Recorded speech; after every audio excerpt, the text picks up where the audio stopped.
ইফতারি সামনে নিয়ে দোয়া করবা, কসম আল্লাহর জায়গায় কবুল। ও যুবক, তোমার মতো আমার মতো কত যুবক গত রোজায় ছিল, এই রোজায় নাই। ওই যে ঢাকাতে আগুন লেগে কত মানুষ চলে গেল, তুমি আগামীকাল বাঁচবা গ্যারান্টি নাই। এখন থেকে তৈরি হয়ে যাও, গুনাহ থেকে তওবা করো, আল্লাহর কাছে বলো, আল্লাহ একটা রোজাও ভাঙবো না রে আল্লাহ। রমজানের এই রোজা ছাড়া যাবে না। বালেগ বালেগা, ও পর্দার আড়ালের আম্মা জানেরা, বোনেরা, প্রাপ্ত বয়স্ক যদি বয়সে উপনীত হয়ে থাকেন, রোজা ভাঙ্গা যাবে না। নবী বলেন বিনা কারণে যদি একটা রোজা ভেঙ্গে দাও, সারা জিন্দেগি যদি রোজা রাখো, এর বরকত আর পাবা না। এরে আল্লাহর বান্দারা, রোজার মধ্যে তাহাজ্জুদের এই সুযোগ হারাবেন না, খবরদার।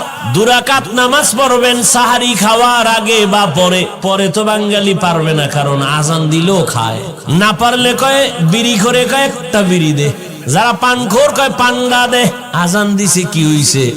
এখনো পরিষ্কার হয় না, আকাশ অন্ধকার, জানালা দিয়ে দেখা যায় অন্ধকার, অন্তত পান্ডা তো খাওয়া যায়। অতএব 2 রাকাত তাহাজ্জুদ কমপক্ষে, বেশি পারলে তো আলহামদুলিল্লাহ। ওই টাইমে আমার আল্লাহ প্রথম আসমানে আসেন, আল্লাহর কাছে বলবেন, আল্লাহ তুমি যদি তৌফিক না দাও, আমার দ্বারা সম্ভব না। আমার ছেলেটা দ্বীনের উপরে নাই, তুমি হেদায়েতের মধ্যে ঢুকায়া দাও। ওই টাইম এমন টাইম, বান্দা চাইতে দেরি, আল্লাহ দিতে দেরি না। আপনার স্ত্রী নিয়ে সমস্যা, দোকান নিয়ে সমস্যা, ব্যবসা নিয়ে সমস্যা, চাকরির সমস্যা, বিবাহের সমস্যা, তাহাজ্জুদে আমার মালিকের কাছে বলো। ডাক্তারের রোগের কথা না বললে ঔষধ কেমনে হবে? আমার মাওলা তো সব জানেন, ঠিক আছে, তবে চাও, চাইলে আল্লাহর মায়া আরো বাড়বে। চোখের পানি ছেড়ে আল্লাহকে ডাকো, কারণ চোখের পানি দেখলে মা বাবার মায়া সন্তানের প্রতি বেড়ে যায়। ছাত্র যদি কান্না করে, শিক্ষকের মায়া বেড়ে যায়। কাছে টানে আয় আয়। আল্লাহ বলেন, বান্দা ওই তোর মা বাবার থেকে আমি আল্লাহর মায়া কি অনেক কম, শিক্ষকের থেকে আমি আল্লাহর মায়া কি কম। একটা ছাত্র যদি কান্না করে, শিক্ষকের যদি মায়া হয়, কাছে টেনে নেয়। একটা মা সন্তানের কান্না দেখে যদি বাচ্চাটারে কাছে টেনে নেয়, মায়া হয়। তুই যদি 2 ফোঁটা চোখের পানি ছেড়ে একবার আল্লাহ বলে ডাক দে, আমি আল্লাহর ছেলে নাই, মেয়ে নাই, আমি বড় আদর করে তোরে বানাইছি, ও বান্দা তুই জবানটা দিয়ে যখন আল্লাহ বলে ডাক দিবি, আমি আল্লাহর কুদরতি অন্তরে তুফান,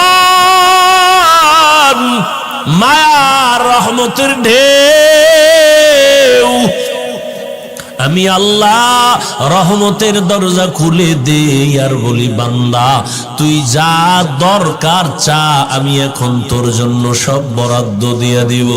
এই জমিনে আল্লাহর কাছে ভোর রাত্রে কান্না ছাড়া কেউ কিছু পায় নাই। যত নবী, যত সাহাবায়ে কেরাম, ওই রাতের কান্নার আওয়াজ, যত আল্লাহর খাঁটি গোলাম, সবাই ভোর রাতে কান্নার আওয়াজ দিয়েছেন। আর একটা দোয়া কবুলের সময়, রোজাদার যখনই দোয়া করবে তখনই কবুল হবে। তবে রোজাদারটা রোজাদার হতে হবে। ওই রোজাও রাখবা, মিথ্যাও বলবা, ঝগড়াও করবা, এই রোজাদার হলে হবে না। রোজাদার তোমার চোখের রোজা, হাতের রোজা, কানের রোজা, পায়ের রোজা। অর্থাৎ রোজা মানি গুনাহ থেকে বেঁচে থাকো, পানাহার থেকে বেঁচে থাকো, আর রোজার দ্বারা তাকওয়া অর্জন করো। রোজা রাইখা যেমন খানার থেকে বাঁচলা, তাকওয়ার সবক আদায় করো, গুনাহ থেকেও বাঁচো, হাতেরও বাঁচাও, চোখেরও বাঁচাও।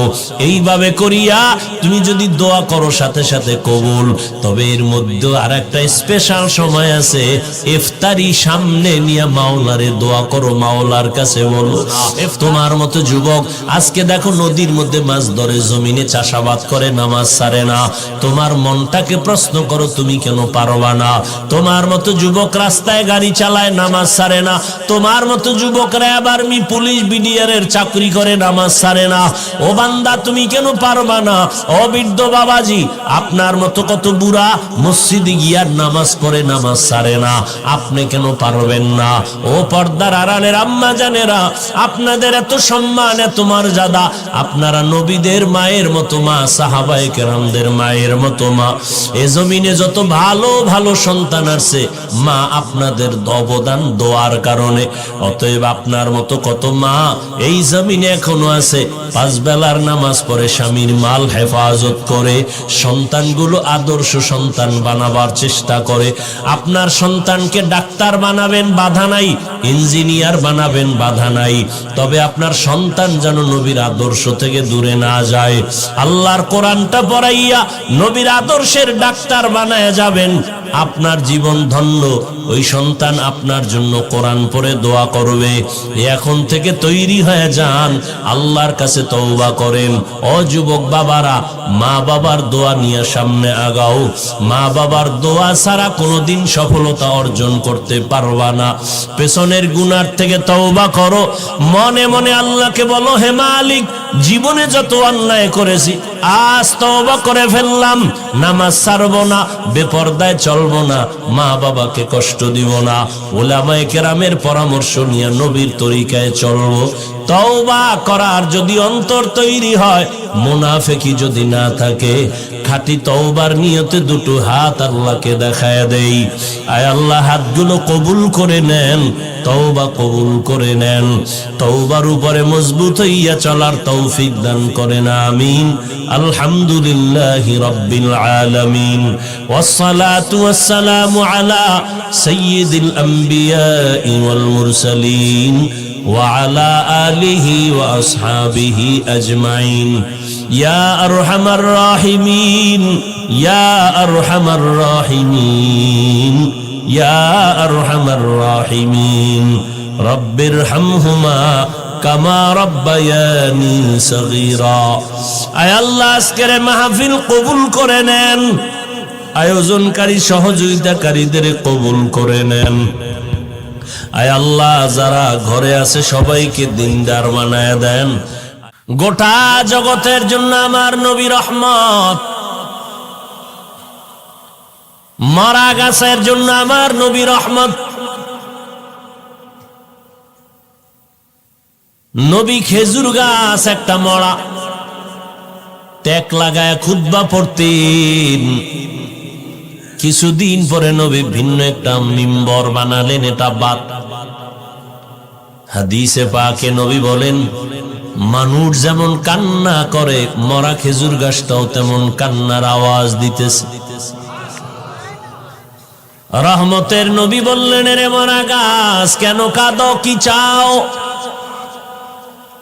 মরা গাছে নবীর সাথে কথা কয়, নবী আপনার বিরহের বেদনায় কান্না করি, তুমি কি চাও? আমি দোয়া করি তুমি আবার তাজা হয়ে যাও, তোমার গাছের মধ্যে আবার ফল আসবে, আমার উম্মতের আবার ফল ভক্ষণ করবে। খেজুর গাছ বলে, নবী তা চাই না, কি চাও? বলে, ইয়া রাসূলুল্লাহ, মানুষের মতো আমার জানাজা পড়াবেন, এখানে দাফন করবেন, হাসরের ময়দানে আমি আপনার সাথে জান্নাতে থাকতে চাই। উস্তুনে হান্নানা আজ হজরে রসুল, নালামি জাদ হাম চুয়ার বাব উকুল। মরা গাছের জন্য নবী রহমত, জঙ্গলের প্রাণীদের জন্য আমার নবী রহমত, গর্তের পিপিলিকার জন্য আমার নবী রহমত। মায়ার নবী রহমাতুল লিল আলামিন। আল্লাহ পাক আমার নবীকে কি না দিয়েছেন যা আর কোন নবী পান নাই, উম্মতেরা পান নাই। অন্য নবীর উম্মতেরা নবী সহ নির্দিষ্ট স্থানে যায় নামাজ পড়তে হতো, ভিন্ন জায়গায় পড়লে